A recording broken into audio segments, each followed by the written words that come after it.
अज्जला खंडहर। बात उन दिनों की है जब मैं कॉलेज का स्टूडेंट था। अपने कॉलेज की ओर से हम सभी कैंप के लिए एक जंगल में गए थे। हल्की ठंड थी, अतः रात में हम सब ने पूरी रात कैंप फायर के साथ डांस करने, गाने आदि का प्रोग्राम तय किया। मुझे और सभी साथियों को कैंप फायर के लिए लकड़ियां इकट्ठी करने का भार सौंपा गया। मैं निकला तो सबके साथ ही, लेकिन जंगल के प्राकृतिक सौंदर्य में भटकता हुआ अकेले बहुत दूर कहीं निकल गया। अचानक आसमान बादलों से भर गया और गरज के साथ बारिश होने लगी। बादलों के लगातार गरजने से मैं पेड़ के नीचे खड़ा रहना मुनासिब न समझ आसपास किसी घर की तलाश में एक दिशा में भागने लगा।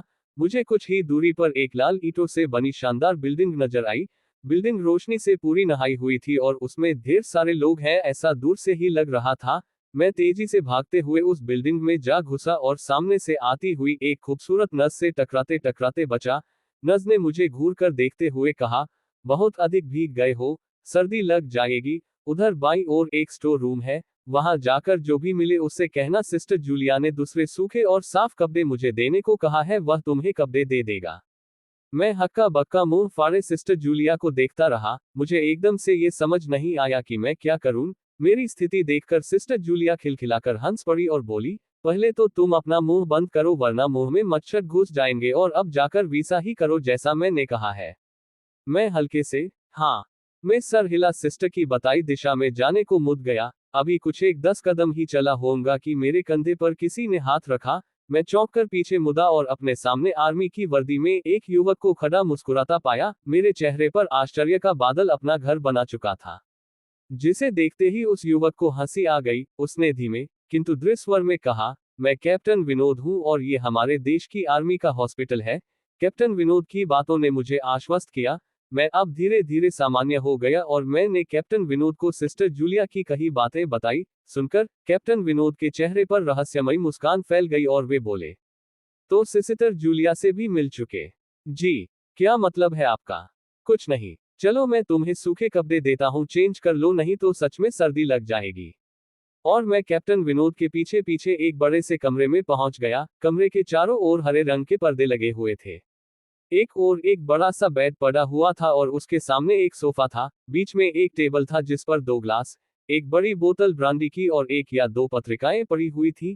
कमरे के एक कोने में एक बड़ी सी अलमारी थी, जिसमें से कैप्टन विनोद ने एक आसमानी रंग का कुर्ता पायजामा निकालकर मुझे दिया और कमरे से लगे बाथरूम की ओर इशारा किया। मैं बाथरूम से कपड़े चेंज कर जैसे ही निकलने लगा, मेरी नजर बाथरूम की एक दीवार पर पड़ी। वह खून के छींटों से भारी हुई थी। ये देखकर मैं घबरा गया और जल्दी से बाहर निकलने को मुदा कि बाथरूम में लगे आईने में खुद को ही देखकर चौंक गया। आईने में मेरा पूरा शरीर तो नजर आ रहा था, लेकिन मेरे शरीर पर से मेरा सर गायब था। अब मुझे डर लगने लगा और मैं हड़बड़ाकर बाथरूम से निकल गया। मुझे इस तरह बाहर निकलते देख कैप्टन विनोद ने हंसकर पूछा, क्या हुआ?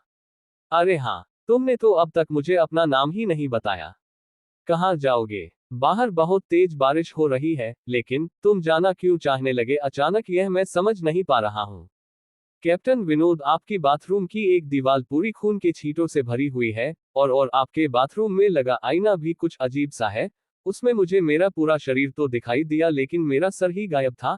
मैं अब बिल्कुल भी नहीं रुकूंगा, यहाँ बारिश में ही भीगता हुआ अपने कैंप तक जाऊंगा। कहते हुए मैं कमरे से बाहर जाने वाले दरवाजे की ओर बढ़ा। रुको, तभी कैप्टन विनोद की कड़कती आवाज गूंजी, तो तुमने सब कुछ देख ही लिया? जी, क्या मतलब है आपका? मेरी आवाज में डर भर गया था। मतलब चाहे जो हो, तुम तब तक यहाँ से नहीं जा सकते जब तक मैं तुम्हें कुछ बता न दूं। क्या बताना चाहते हैं आप? जो आज तक कोई न जान सका। जो आज तक कोई न जान सका वह मैं जानकर क्या करूंगा? प्लीज, अब मुझे जाने दें। मैं डर से रुआं सा हो गया। नहीं, बिल्कुल भी नहीं, और तुम्हें मुझसे डरने की भी कोई जरूरत नहीं। सैनिक सबकी रक्षा के लिए होते हैं, मैं भी तुम्हारी सुरक्षा ही कर रहा हूँ। कैप्टन विनोद के स्वर में कोमलता थी। आओ मेरे साथ इस सोफे पर बैठ जाओ, मैं तुम्हें एक कहानी सुनाता हूँ। कहानी खत्म होते ही मैं तुम्हें तुम्हारे कैंप तक जीप से छोड़ आऊंगा। वैसे भी तुम अपने साथियों से काफी आगे निकल आए हो, वहां तक तुम अब चलते हुए शायद पहुंच न पाओ। कैप्टन विनोद के स्वर में जाने कैसी आश्वस्ति थी। मैं जाकर उनके बगल में बैठ गया। कैप्टन विनोद ने कहना शुरू किया, दुश्मनों ने धोखे से हमारे अस्पताल को अपना निशाना बनाया। दुश्मन देश के 2 सैनिक हमारे सैनिक के वेश में एक हमारे ही घायल सैनिक को लेकर आए। वह घायल था और हमारे देश की सेना ने उसे बहुत ढूंढा लेकिन नहीं मिला था। शायद साजिश के तहत उसे घायल होते ही घुसपैठियों ने कहीं छुपा दिया था। अचानक अपने खोए सैनिक को अपने हॉस्पिटल में पा सभी खुश हो गए और बिना अधिक पड़ताल किए हॉस्पिटल के गेस्ट रूम में घायल को लेकर आने वाले छद्मवेशधारियों को ठहरने की इजाजत दे दी गई। अभी उस सैनिक का इलाज चल ही रहा था कि जोरों का ब्लास्ट हुआ और पूरा हॉस्पिटल एक पल में खंडहर में तब्दील हो गया, लेकिन हॉस्पिटल तो अपनी शानदार स्थिति में खड़ा है। मेरी बातों को अनसुना कर कैप्टन विनोद ने अपनी बात जारी रखी। कोई नहीं बचा उस ब्लास्ट में, दीवार पर पड़े खून के छींटे भी उसी ब्लास्ट में मारे गए हॉस्पिटल के कर्मचारियों के हैं। हाँ, पर ये हॉस्पिटल तो मुझे खंडहर नहीं दिखता।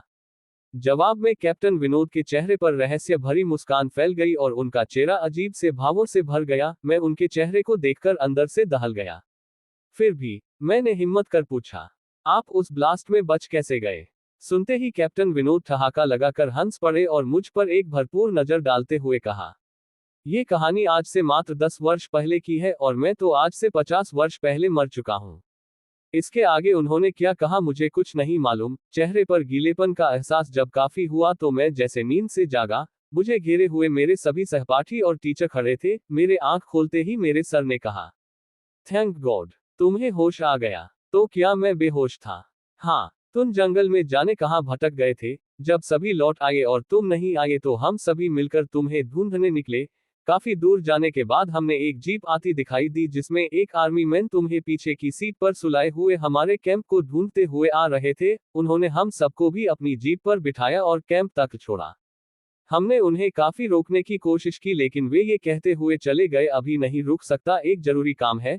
जब हमने तुम्हारे बेहोश जाने और उन तक तुम्हारे पहुंचने के बारे में पूछा तो बोले, सुमेश ही बताएगा और जो भी बताएगा वह सब अक्षरश सच होगा। सबकी उत्सुक निगाहें अपनी ओर लगी देख मैंने धीमे स्वर में पूछा, प्लस क्या उनका नाम कैप्टन विनोद था? सर ने हाँ मैं सर हिलाया। मैंने सबको उधर चलने को कहा जिधर से सबने जीप आती देखी थी। पहले तो सर तैयार नहीं हुए लेकिन मेरे बहुत कहने पर वे राजी हो गए। सुबह होते ही हम उधर की ओर गए। मैं उस जगह पर पहुंचकर गहरे आश्चर्य में डूब गया। वहां एक जला खंडहर था जिसके एक टूटे पत्थर पर लिखा था, आर्मी हॉस्पिटल। समाप्त। दोस्तों, आपको अगर ये कहानी पसंद आया तो इस एप्लीकेशन को *************5 स्टार की रेटिंग देना ना भूले।